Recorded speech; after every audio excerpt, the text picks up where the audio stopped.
Assalamualaikum warahmatullahi wabarakatuh. My name is Tafa Pratama, and this time I will present my topic, language context, Middle English, early modern English, in present day English. Next,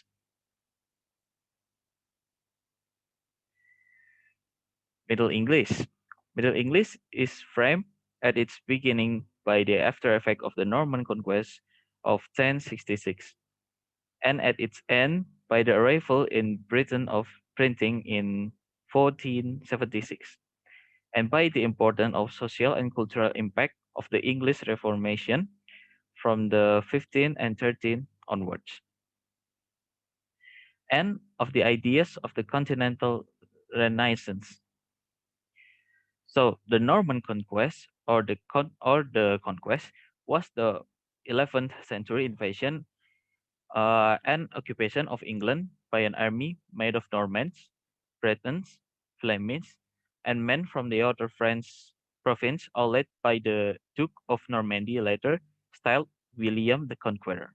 So, out of these uh, causes, the Norman conquest was the most important cause in Middle English.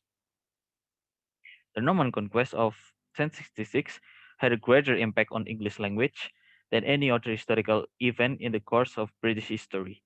It changed the whole course of the English language, was an event of far-reaching consequences. The Norman conquest marked the end of the Old English period and the beginning of the Middle English period. The change of the period affected English in both its grammar and its vocabulary.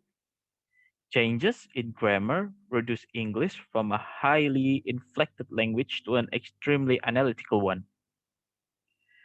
Changes in the vocabulary involve the loss of the large parts of the English word stock and the addition of thousands of words from French and Latin. Okay, next. Middle English dialect. Middle English dialect has a variety. Middle English has a variety of dialects, more numerous and more divergent than those of Old English. Out of these, the four prominent dialects were Northern, Southern, East Midland, and West Midland. During the Middle English period, the Eastern Midland dialect attained supremacy. So, out of these four dialects, the Northern, Southern, East Midland, and West Midland, during the Middle English period, the East Midland gained its supremacy. And there are many reasons for its popularity of the East Midland dialect. The first one was the East Midland dialect. It was spoken in and around London, and London became increasingly important in English life and affairs. The second was the University of Oxford and Cambridge was also used it. Hence, it became the language of scholarship. Third, Chaucer and a number of contemporary prominent writers employed it. Thus, it was established a literary dialect. William Caxton printed his earliest book in the East Midland dialect. Okay, next.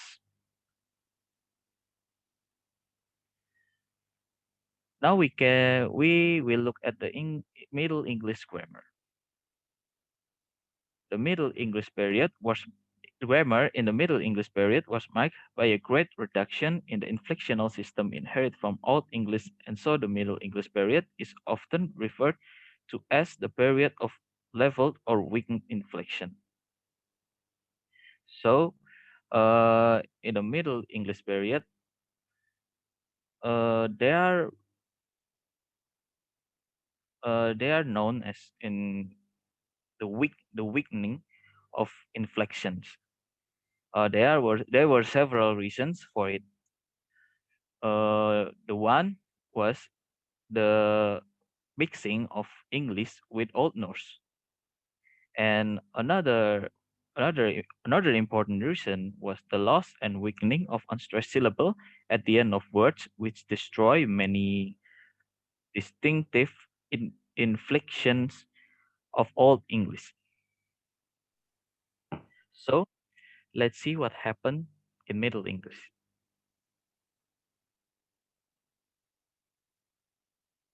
Next. Okay, first, there was a tendency of level all the vowels of the final unstressed inflectional system under a. For example, the Old English endings un, and all became un, which in late Middle English was further reduced to a. So, uh, in Middle English, uh, unstressed inflectional system became to a. So, the Old English, so they are in Old English endings un, and all was always reduce or change to un, which in late Middle English was further reduced to only a. The seconds here we have nouns.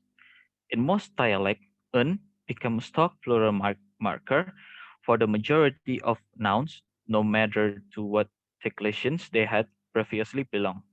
But in Midland dialect, showed a preference for us, and as the East Midland dialect gained supremacy, this became the more usual form. Thus, the number of noun ending in "un" gradually declined to a few like oxen, brethren, children, etc. Next.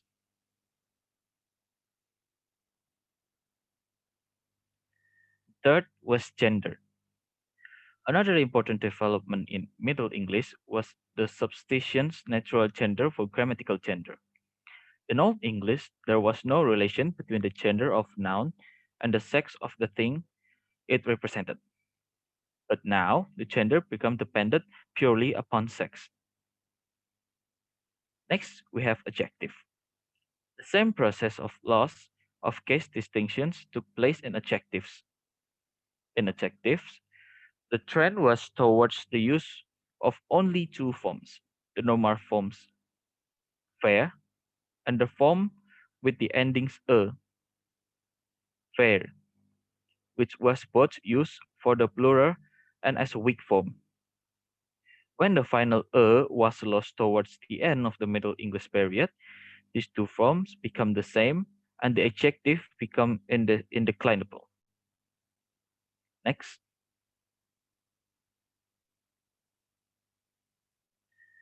Next, we have a definitive article. In Old English, the definitive article showed three genders, the, seo, and type, male, female, and neutral, and was inflected through all cases singular and plural. In the course of Middle English, the other form gradually disappeared, and then the came to the use for all of them. So in Middle English, the was firstly introduced, and in Old English, the three genders, se for male, seo for female, and tet for neutral, was disappear and changed to the. Next, verbs. A parallel development is seen in the verbs. Old English had many inflections, but only two tenses: the present and the past. In Middle English, a complicated system of tenses was built up with the help of auxiliary verbs like be, have, and shall. The future tense with shall and will was established in Middle English. So, uh, shall and will was introduced in Middle English. Infinitive also underwent change. Un became the regular ending for the infinitive of verbs in the early Middle English period. Later, it was preceded by the preposition to. So, in Middle English, to was also uh, introduced. Since this came to be looked upon the signs of the infinitive, the ending un was felt to be unnecessary and finally dropped. So for infinitive form, uh, un was used to determine infinitive form. But later in Middle English, to was introduced for infinitive form. For example, reading. It's just an example, but not a true example, just some example. Reading before was written, and in Middle English period, to was introduced, so it's now to written. But since many people already know it was a infinitive forms by the terms to, so un was felt to be unnecessary and erased from infinitive form. Next, pronouns. An important development in Middle English period was the introduction of the personal pronoun "she," which first appeared in the middle of 12th century in East Midland dialect, and later spread to others. So in Middle English, "she" was introduced in East Midland dialect, but later spreads to other dialect. Next,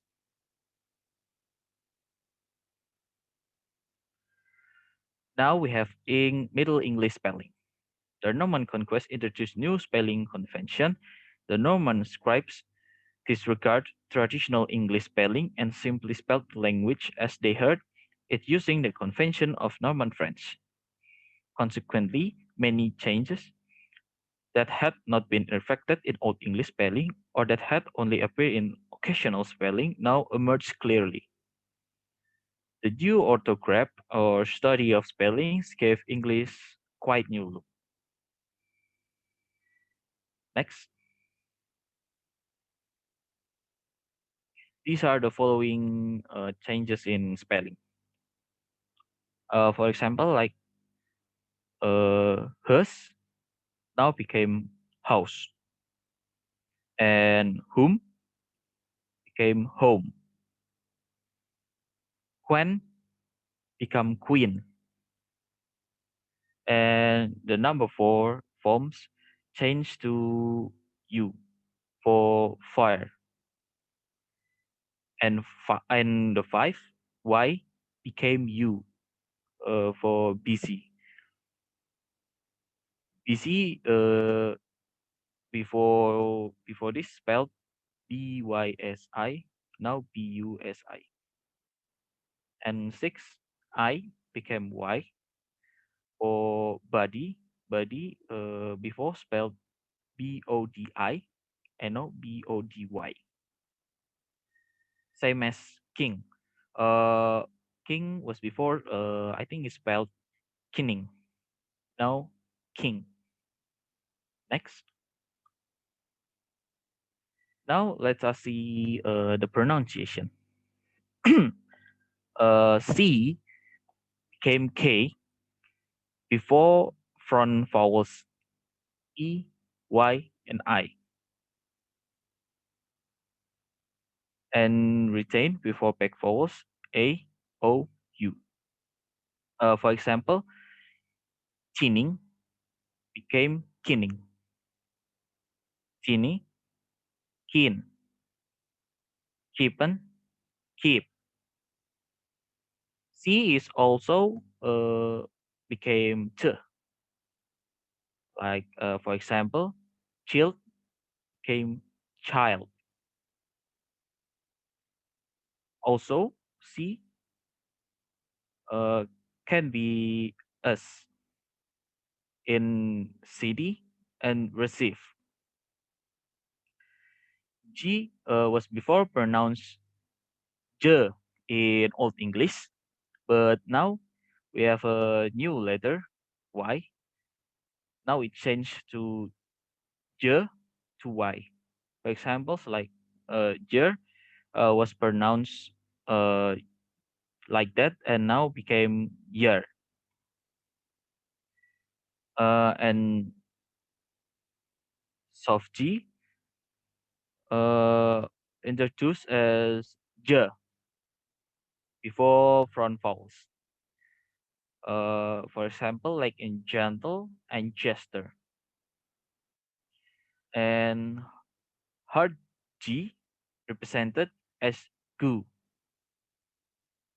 Uh, for example, guess and guild. So G has two pronunciation, J and goo, G and goo. I'm sorry. And next, Z was introduced in Middle English,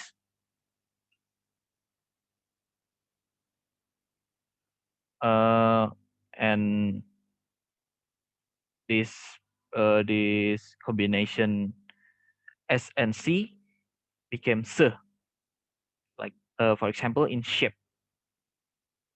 and the combination C and W become He and W, like in Quen become Queen. Next,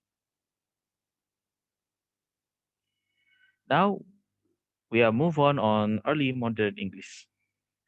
The modern English period covers locally the period from about 1500 AD, which marked the close of the Middle Age and the full tide of the Renaissance in England to the present day. The factors which contributed to the important developments in this period are the influence of Renaissance scholarship, the religious controversies of the Reformation, and the translation of the Bible, the introduction of the printing press, and the discovery of America. The language during the early Middle English period is more or less like the present day tongue. It is because a large part of the early inflectional system had by then been dropped. The only inflections retained were the marked plurals of nouns and possessive singular and past verbal forms. It was also during this period that the adjectives became simpler, dropping inflectional endings and complicated system of verbs evolved. Next, the Renaissance. The full flood of the Renaissance reached England about the year 1500, and it had marked influence upon the English language and literature. The new scholarship produced new forces and added new words to the vocabulary.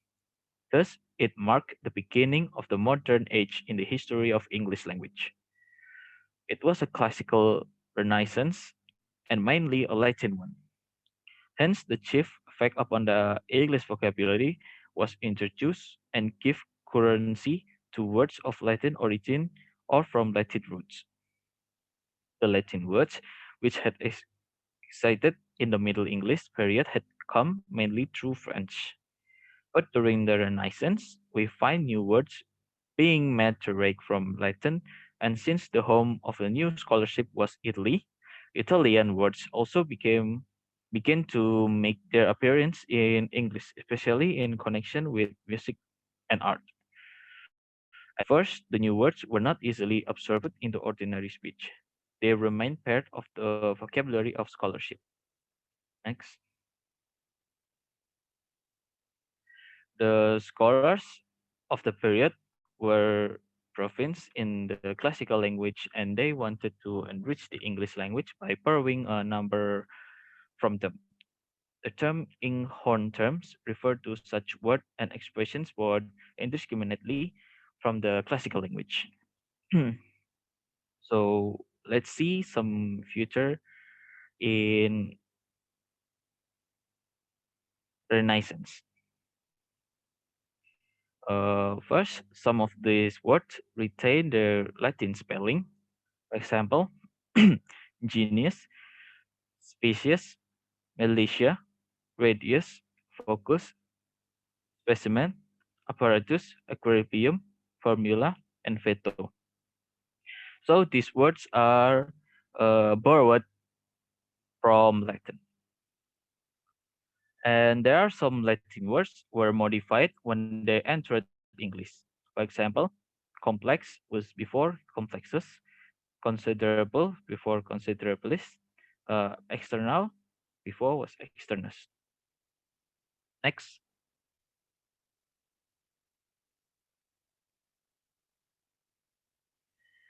the Renaissance gave rise to a number of synonyms which have enabled us to make nice distinction in meaning which otherwise would not have been possible.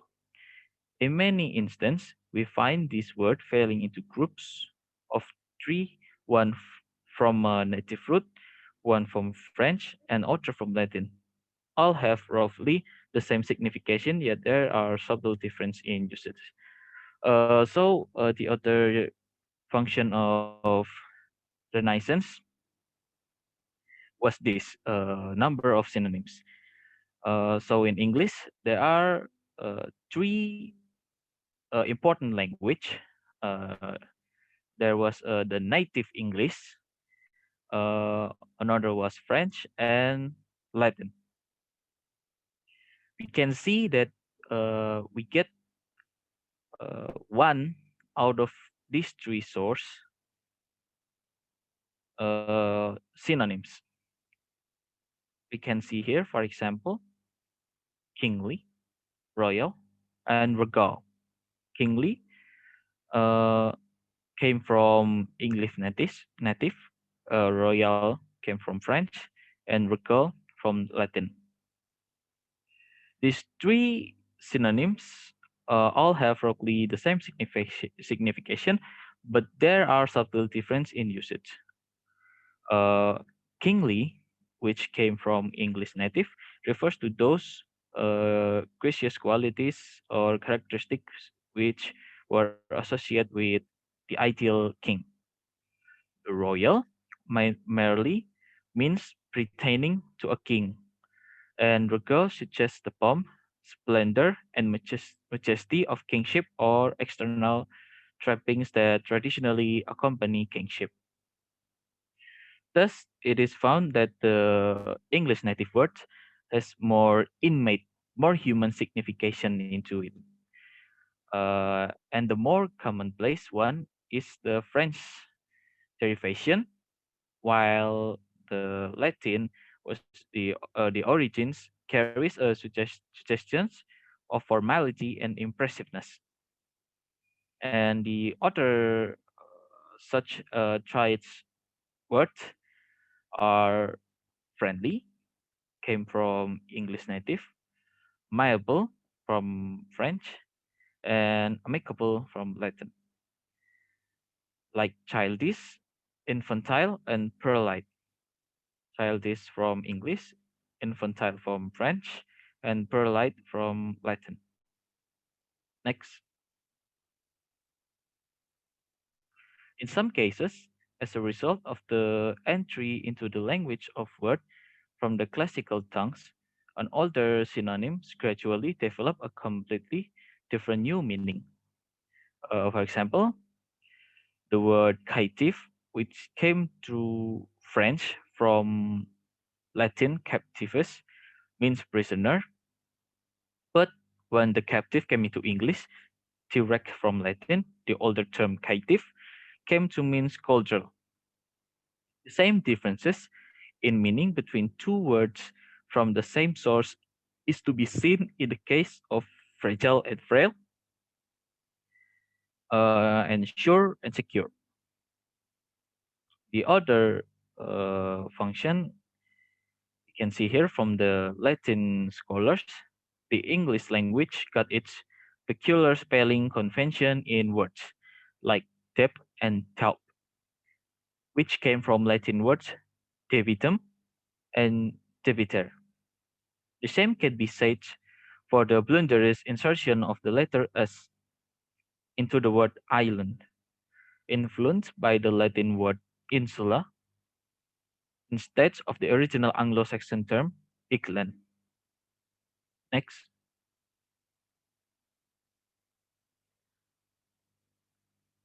we have printing press. The printing press was introduced to England about 1476 by William Caxton.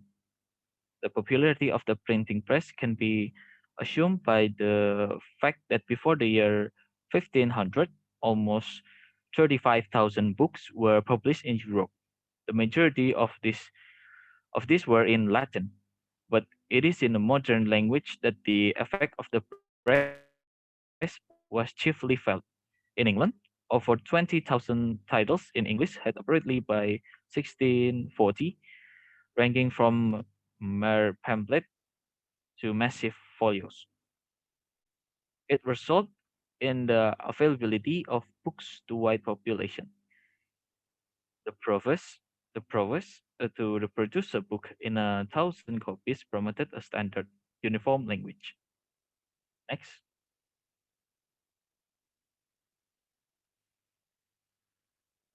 now we have great vowel shift.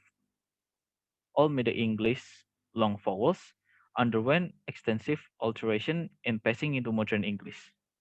The short vowels in accented syllables remain more or less the same. In the 15th century, the great change is seen to have taken place.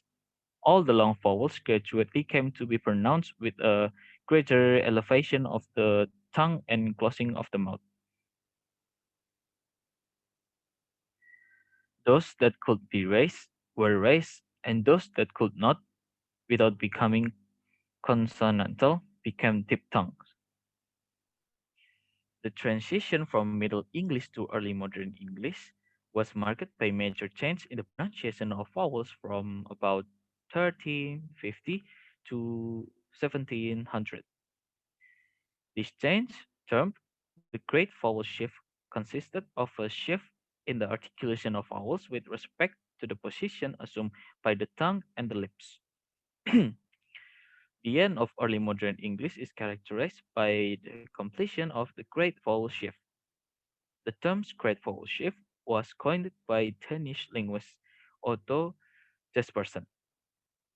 It began in the 4th century and took till the beginning of 18th century to fully develop.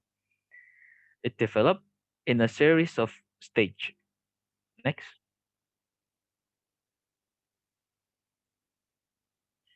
Okay, here we can see how the great vowel shift works or develop.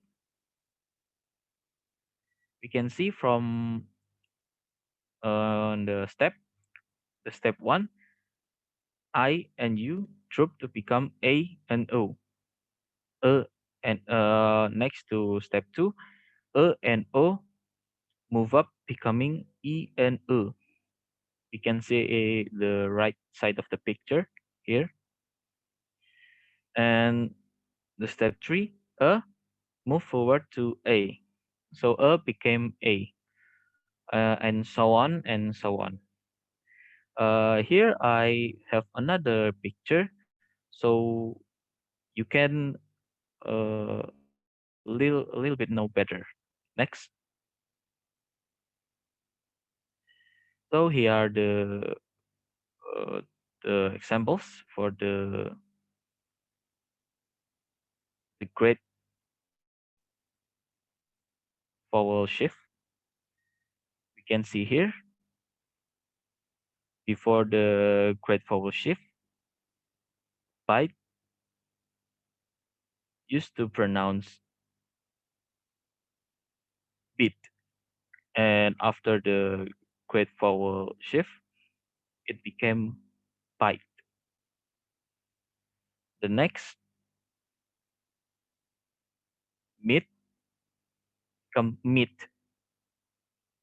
Same goes to met, become meat.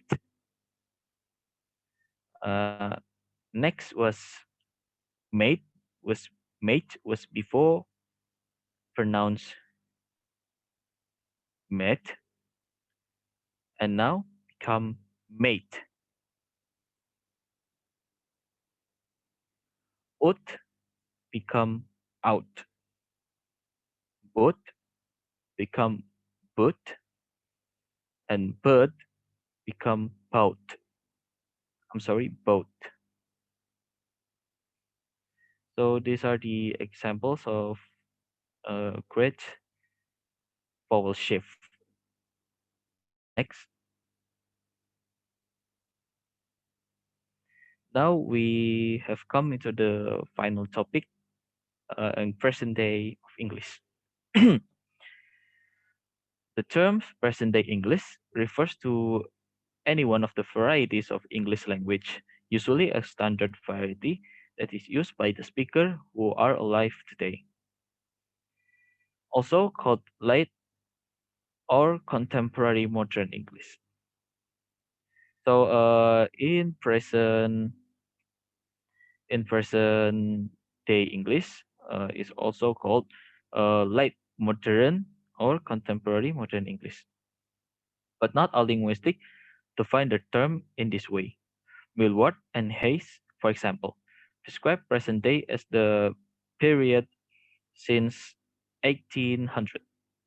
From Eric Simterberg, on the other hand, present day English refers to the period from 1961, the year in which texts that make up the Brown or LOB corpora were published on.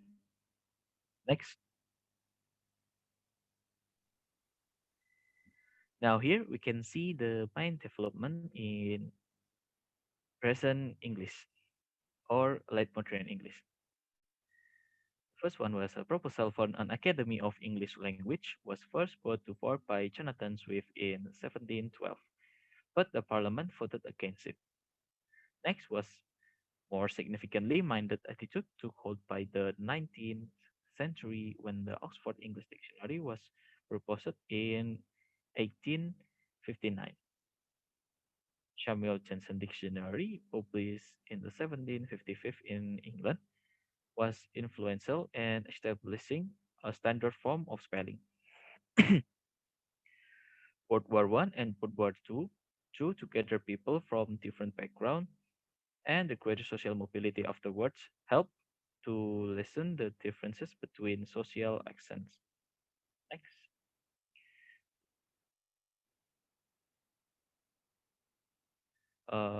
Next was development of radio broadcasting in the early 20th century, familiarized the population with accents and vocabulary from outside their own localities.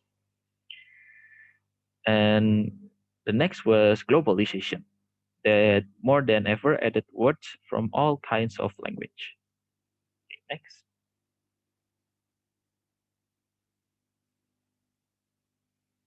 The industrial revolution and the rise of the technological society. The industrial and scientific revolutions create a need for new words to describe a new creations and discoveries. This process of coining new words is called neologism. A neologism is a newly coined term, word, or phrase. All areas of life in the present day era have sent in influx or new words. To be sure, many words drift from electronic technologies. The revolution of technological society, uh, electronic and computer terminology, creating on neologism like slangs, abbreviations used in email, particularly among the young. Next, so here we have some example of common chat slangs. A fake, as far as I know, or AFAEK and AFK away from keyboard. BDW, by the way, THX, thanks, and GF, girlfriend, and BF, boyfriend. These are very common in chat. And here we have han, which is honey, uh, CYA or chia, it means yeah, L8 or late, M8, mate, LOL, laughing out loud, YOLO, you only live once, gimme, give me, wanna, want to, and suspicious. Next. Some words come from the entertainment industry, such as uh, anime, which is Japanese animation, and celebutant, a celebrity known in fashionable society. Some words come from politics. For example, POTUS, President of the United States, Robert Chicken Circuit, the round of fundraising dinners attended by politicians, and which issue, uh, decisive coalition issue.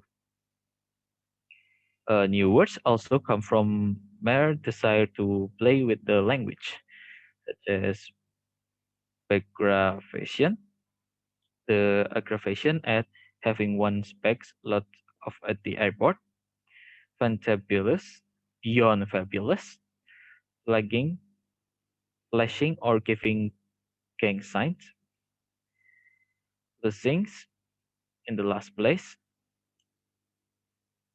and stalkerizing, tabloid journalists who stalk celebrities. So it's like stalkers. Okay. Thank you. I think that's it for my topic. Wassalamualaikum warahmatullahi wabarakatuh.